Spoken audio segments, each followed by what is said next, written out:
Semua dimulai pada tahun 1496, ketika Sultan Ali Mughayat Shah membangun pondasi Kesultanan Aceh di atas tanah kerajaan Lamuri.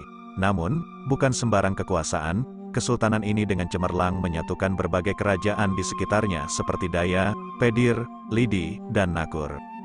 Beralih ke tahun 1528, putra sulung Sultan Ali Mughayat Shah, Salahuddin, mengambil alih komando, membawa Aceh ke era baru hingga tahun 1537. Tongkat kepemimpinan kemudian berpindah tangan ke Sultan Alauddin Riayat Shah Al-Kahar, yang memerintah dengan gagah berani hingga tahun 1571. Namun, jangan pikirkan kesultanan ini hanya tentang mahkota dan tahta. Hikayat Aceh membawa kita ke dunia yang lebih dalam, di mana kekuasaan sejati seringkali dikendalikan oleh orang kaya atau hulu balang. Cerita menarik tentang Sultan Sri Alam yang digulingkan pada 1579 karena pembagian harta kerajaan yang kontroversial menjadi salah satu babak dramatis dalam sejarah Aceh. Pergantian penguasa terus berlanjut, dengan Sultan Zainal Abidin yang terbunuh beberapa bulan kemudian karena kekejamannya dan kecanduannya akan berburu dan adu binatang. Namun, keberanian datang dalam bentuk Alauddin Riayat Shah Said Al-Mukamil dari dinasti Darul Kamal pada 1589. Ia mengakhiri periode ketidakstabilan dengan tangan besi, menumpas lawan-lawannya, dan memperkuat posisi Aceh sebagai penguasa tunggal.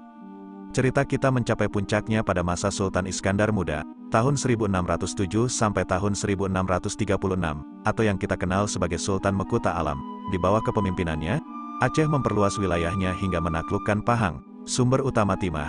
Bahkan, pada tahun 1629, Aceh melancarkan serangan epik terhadap Portugis di Melaka dengan armada besar yang sayangnya tidak berhasil. Namun, Aceh berhasil menduduki Kedah dan membawa penduduknya ke bawah naungan bendera Aceh.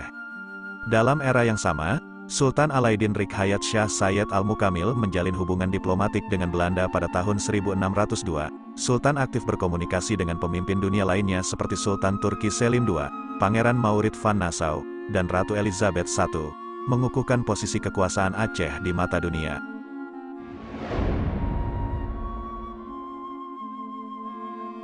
Apa yang menjadi faktor penyebab kemunduran Kesultanan Aceh? Kita akan menggali lebih dalam mengenai penguatan kekuasaan Belanda di Pulau Sumatera dan Selat Malaka, yang tergambar jelas dengan jatuhnya berbagai wilayah, termasuk Minangkabau, Siak, Tiku, Tapanuli, Mandailing, Deli, Barus, dan Bengkulu, ke dalam cengkeraman penjajahan Belanda pada tahun 1840. Keadaan semakin rumit dengan perebutan kekuasaan di antara pewaris tahta kesultanan.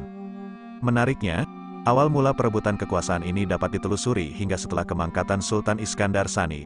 Bangsawan di Aceh ingin mengurangi kendali ketat Sultan dengan mengangkat janda Iskandar Sani sebagai sultanah, didorong oleh ketakutan akan kembalinya Raja Tiran, Sultan Iskandar Muda. Meski awalnya membawa kedamaian, keputusan ini membuka pintu bagi masa-masa sulit di Aceh.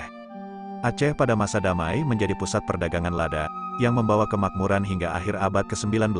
Namun, terdapat perbedaan pendapat di masyarakat, terutama dari kaum Wujudiyah yang menginginkan penguasa laki-laki bergelar sultan. Puncaknya, perang saudara pecah, masjid raya terbakar, dan kota bandar Aceh dilanda kegaduhan. Di tengah pertikaian, Kadi Malikul Adil melakukan reformasi, terbentuknya tiga sagu, dan melemahkan kekuasaan sultanah. Perang saudara terus memainkan peran besar dalam melemahkan Kesultanan Aceh, dengan episode perebutan kekuasaan antara Tuanku Sulaiman dan Tuanku Ibrahim, Sultan Mansur Shah tahun 1857 sampai tahun 1870. Sultan Mansur Shah berusaha memperkuat kembali kesultanan yang sudah rapuh, menundukkan para raja lada dan mengirim armada untuk mempertahankan wilayah timur. Upaya diplomasi dengan Belanda dan aliansi dengan Turki serta Prancis juga dilakukan, namun kemunduran terus berlangsung dengan naiknya Sultan Mahmud Shah yang lemah. Upaya-upaya diplomasi untuk melawan ekspansi Belanda gagal, dan pada akhirnya, Traktat Sumatera pada November tahun 1871 menyatakan pembatalan pembatasan Traktat London 1824 mengenai Aceh. Ini membuka jalan bagi invasi Belanda pada Maret tahun 1873, menandai babak baru dalam sejarah kesultanan yang pernah gagah berani.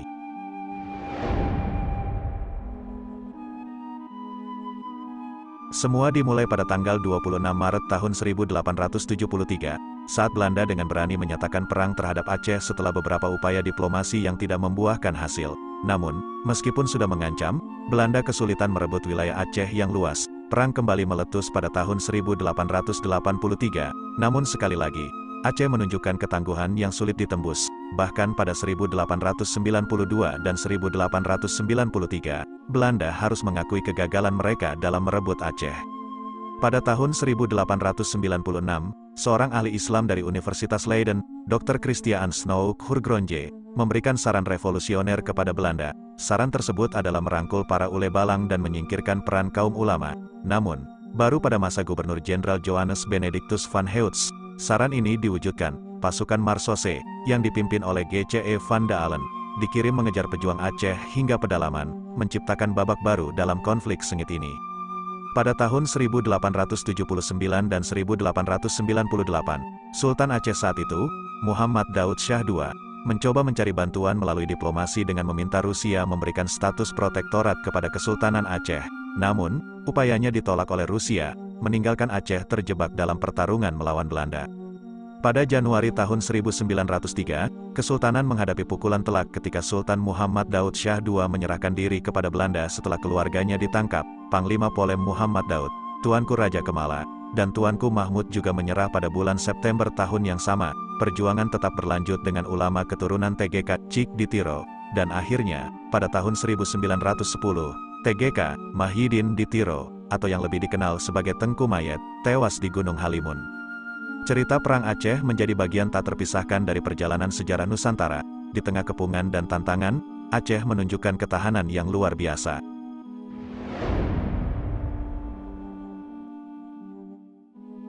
Dengan pelucutan tahta Sultan Muhammad Daud Shah pada tahun 1907 dan pengusirannya ke Ambon, tanda keselesaian Kesultanan Aceh yang telah tumbuh subur selama berabad-abad pun berkibar di langit sejarah. Meski begitu, di ujung tahun 1930-an, semangat untuk menghidupkan kembali gemerlap monarki pun merebak, dengan wacana mengembalikan Tuanku Muhammad Daud Shah ke Kutaraja. Namun, seperti biasa, berbagai intrik politik dan tentangan dari Belanda merintangi langkah-langkah tersebut. Belanda mungkin tidak terlalu bernyali untuk secara terbuka menentang ide restorasi monarki, tapi ketika Tuanku Muhammad Daud Shah diajukan sebagai kandidat sultan yang akan kembali berkuasa, Belanda jelas menolak memberinya tempat di singgasana kekuasaan. Mendapati hal ini, para pendukung restorasi monarki akhirnya menunjuk Tuanku Mahmud, mantan anggota Volksraad dan pejabat pribumi Aceh tertinggi dalam administrasi Belanda di Aceh, sebagai calon sultan. Namun, usulan ini mendapat tentangan sengit dari kelompok ulebalang yang menikmati otonomi besar di bawah penjajahan Belanda. Mereka cemas bahwa kedatangan sultan dapat mengurangi pengaruh dan hak-hak mereka sebagai kepala daerah. Salah satu pihak yang menentang keras adalah Teuku Muhammad Hasan Gelumpang Payong. Hasan Dik, tokoh kuat dari kelompok ulebalang. Di pihak ulama, Tengku Muhammad Daud Berae juga menentang ide ini, bukan karena menolak kembalinya kesultanan, tetapi karena tidak menyukai calon penguasa yang diusung, yaitu Tuanku Ibrahim dan Tuanku Mahmud. Tuanku Ibrahim dianggap memiliki akhlak yang kurang baik, sementara Tuanku Mahmud, meski berbakat, dianggap terlalu dekat dengan Belanda.